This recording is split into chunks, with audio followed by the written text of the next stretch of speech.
انا نحن نزلنا الذکر وانا لہ لحافظون، یقیناً ہم ہی نے یہ ذکر نازل کیا ہے اور ہم ہی اس کے محافظ ہیں، ہم اس کی حفاظت کریں گے۔ یہ آیت مبارکہ بہت اہم ہے، جیسا کہ اس سے پہلے بھی عرض ہو چکا ہے کہ قرآن کی محفوظیت کے معاملے میں کہ اللہ تعالیٰ نے اس کی حفاظت کا ذمہ خود لیا ہے۔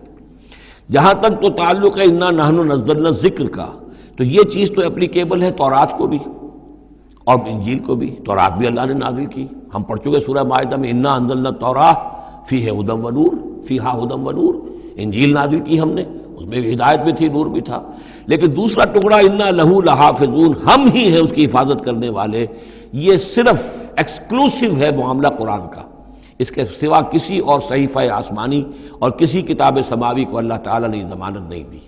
اور اس کی وجہ یہی ہے کہ اصل ہدایت نامہ جو ابدی ہے، جو کامل ہے، وہ ابھی آنے والا ہے۔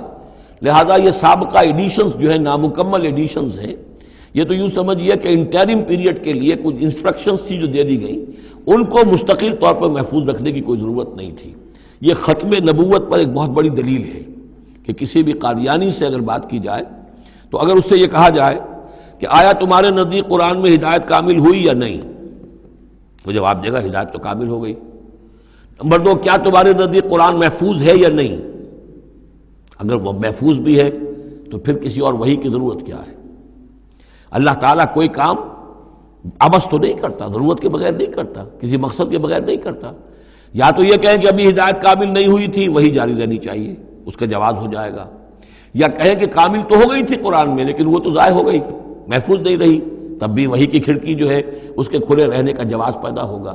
لیکن اگر کوئی شخص ان دونوں باتوں کو نہ مانے بلکہ اعتراف کر لے کہ ہدایت قرآن میں کامل ہو گئی اور یہ کہ وہ محفوظ بھی ہے، تو پھر اجرائے وحی، یہ تھا اصل میں جو فتنہ اٹھایا ہے غلام احمد قادیانی نے کہ وحی تو ایک نعمت تھی، کیسے بند ہو سکتی ہے، وحی کا سلسلہ جاری رہے گا۔ لیکن اس کو لے کر اس نے جو ہے پھر آگے اپنی نبوت کا دعویٰ کیا۔ لیکن اجرائے وحی کے لیے ضرورت عقلی جو ہے وہ دو شکلوں کے سوا ثابت نہیں ہو سکتی، یا ہدایت کامل نہیں ہوئی ہوتی جیسے کہ ابھی تورات میں نہیں ہوئی تھی، انجیل میں نہیں ہوئی تھی، قرآن میں آ کر کامل ہو گئی، یا کامل ہو کر اور وہ گم ہو گئی ہو، اس میں کوئی ترمیم و تنسیخ ہو گئی ہو جو کہ پھر وحی کے ذریعے سے اس کی تصحیح ہو سکے۔ اور دونوں باتیں اگر کوئی نہیں مانتا تو کوئی عقلی دلیل جو ہے وحی کے جاری رہنے کے لیے موجود نہیں۔